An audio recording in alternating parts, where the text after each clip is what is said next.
வணக்கம்.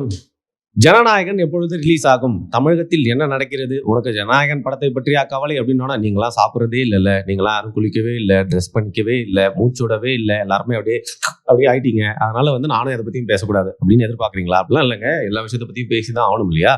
ஏன் இதை பற்றி பேசுகிறேன்னா, நேற்று ஒரு ஃபேக் சர்டிஃபிகேட் ட்விட்டரில் உலா வர ஆரம்பிச்சிச்சு.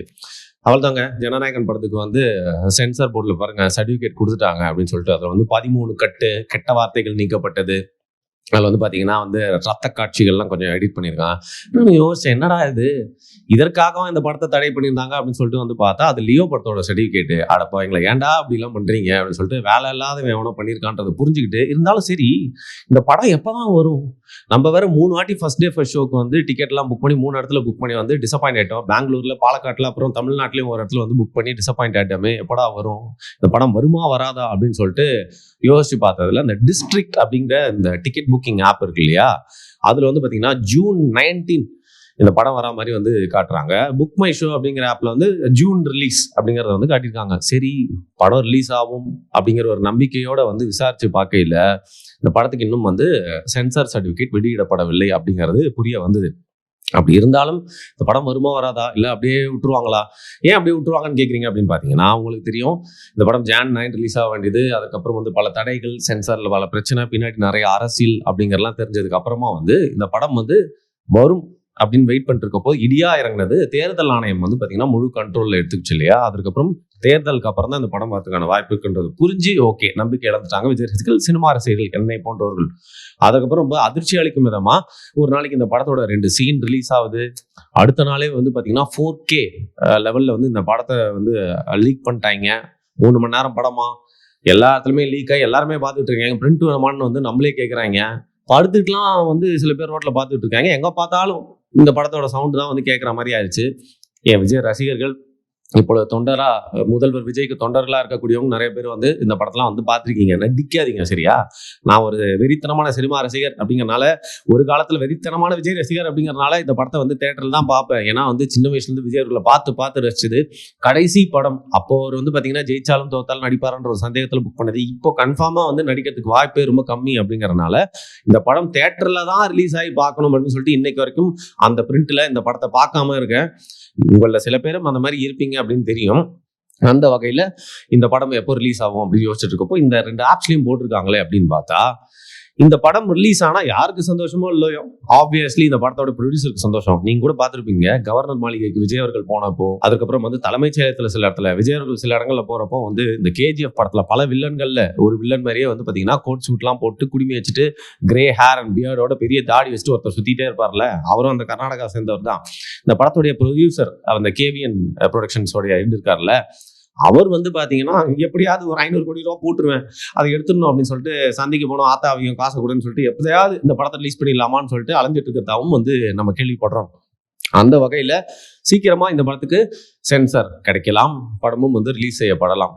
எது எப்படியோ இந்த படம் நிஜமாவே விஜய் அவர்களுடைய ஃபேன்ஸ்க்கு ஒரு வெற்றி கொண்டாட்டமா இருக்கும்னு நினைக்கிறேன். இந்த படத்தோட மெயின் கண்டென்ட் ஆல்மோஸ்ட் 3 மணி நேரம் இந்த படம்னு சொன்னவங்க, இந்த படத்துடைய கண்டென்ட் பேசிக்கலி அவங்க சொல்றது என்னன்னு தெரியும்னா, விஜய் அவர்கள் இந்த தேர்தல் அரசியல் இறங்கிறதுக்கு முன்னாடி அதுக்கு ஒரு பிரச்சார படமா தான் முழுசா அதை எடுத்து வச்சிருந்தாரு. ஸோ அதுக்கான பர்பஸ் இப்போ இல்லை, ஏற்கனவே ஜெயிச்சிட்டாரு அப்படின்னா கூட பாத்தீங்கன்னா இந்த படம் அவரோட ஃபேன்ஸ்க்கு ஒரு வெற்றி விழாவா இருக்கும் அப்படின்னு சொல்லிட்டு எனக்கு நல்லா தெரியும். ஏன்னா இந்த படத்தை பார்த்தவங்களும் தேட்டர் ரிலீஸ் ஆனதுக்கு அப்புறம் இந்த படத்தை பார்த்து 2-3 வாட்டி பார்த்து வசூல் ரீதியா அதை வெற்றி பெற செய்யறது மட்டும் இல்லாம ஒரு கொண்டாட்டமா, ஒரு வெற்றி கழிப்பின் கொண்டாட்டமா எடுத்துப்பாங்க. என்னதான் நேரு இண்டோர் ஸ்டேடியம்ல அவர் பதவியை ஏத்துக்கிட்டு அதை எல்லாருமே பார்த்து ரிலேல நிறைய பேர் சந்தோஷப்பட்டு சில பேர் ஆர்த்திலாம் எடுத்தாலும் தியேட்டரிக்கலா அவரை நடிகரா எல்லாருமே பார்த்து தான் நிறைய காலம் ரசிச்சிருக்காங்க. அப்படிங்கறதுனால அவங்க எல்லாருக்குமே, அவருடைய ஃபேன்ஸ் எல்லாருக்குமே இது ஒரு வெற்றி விழாவா இருக்கும். அது மட்டும் இல்லாம இதுல நிறைய அரசியல்லாம் பேசின படம் அப்படிங்கிறதுனால ஒரு வாட்டியும் அதெல்லாம் பேசி இப்போ வின் பண்ணிட்டோன்னு அந்த படத்துல வர சீன்ஸ்லாம் பார்க்கறதுக்கு பாத்தீங்கன்னா நிறைய பேருக்கு கூஸ் பம்ப்ஸ் ஆர்காஸ்மிக்கா இருக்கும். அதை விட பரவச அடைய போற மொமெண்ட் என்னன்னா படத்துடைய ஸ்டார்டிங். எஸ், தளபதி விஜய் அப்படின்னு அப்படியே இந்த மாஸ்டர் மியூசிக்லாம் போட்டு பார்த்துருப்பீங்க. இப்போ பாத்தீங்கன்னா honourable chief minister of Tamil Nadu Thalapathy Joseph Vijay அப்படிங்கிறத வந்து பார்க்கறதுக்கு எல்லாருமே வெயிட் பண்ணீங்க. பார்த்தோன்னே இது எல்லாருமே வந்து சும்மா பறந்து கொண்டாடிடுவீங்கன்னு தெரியும். அதை வந்து விஜய் அவர்கள் அடுத்த நாளே வந்து அதெல்லாம் வேணாம் அப்படின்னு சொல்லி எடுக்க வச்சிருவாரு. என்னதான் இருந்தாலும் அது ஃபர்ஸ்ட் நாளில் பார்த்தது சோஷியல் மீடியாவில் ஃபுல்லாக வந்து திருப்பி எல்லாருமே போட்டு பார்த்து வந்து பர்சனலி அடைய போறீங்க. ஸோ அந்த படம் எப்போ வேணா ரிலீஸ் ஆகலாம் அப்படிங்கிறது நம்மளுக்குனால தெரியுது. ஸோ இந்த ஃபேக் சர்டிஃபிகேட்டை பார்த்து நிறைய பேர் ஏமாந்துட்டாங்க. நானும் ஒரு செகண்ட் ஏமாந்துட்டேங்க. பட் எனவே தமிழ் சினிமாவில் வந்து இன்னொருத்தர் ரொம்ப சந்தோஷமா இருக்காரு. ஆல்மோஸ்ட் 12-13 வருஷத்துக்கு அப்புறம் வந்து உச்சக்கட்ட சந்தோஷத்துல இருக்காரு அப்படின்னு தெரியுது. நிறைய பேர் சொல்லிட்டே இருந்தாங்க. உச்சத்துல இருந்த விஜய் அவர்கள் இப்ப அரசியலுக்கு போயிட்டாரு. இப்ப வந்து சிஎம்மாவும் தன்னுடைய பொறுப்பை கவனிச்சிட்டு இருக்காரு. என்னதான் துப்பாக்கியை வந்து சிவகார்த்திகேயன் கிட்ட கொடுத்தாலும் அவருக்கு அதை பிடிக்க தெரியுமான்ற சந்தேகம் நிறைய பேருக்கு வந்து இருந்திருக்கு. அந்த சூழ்நிலையில இல்ல அவரோட துப்பாக்கியில வந்து தேவையான அளவுக்கு குண்டு இருக்கா அப்படிங்கிற சந்தேகிக்கப்படும் இந்த சூழ்நிலையில வந்து இப்போ த்ரோன் தமிழ் சினிமாவின் உச்சக்கட்ட நடிகரின் த்ரோன் காலியா இருக்கு.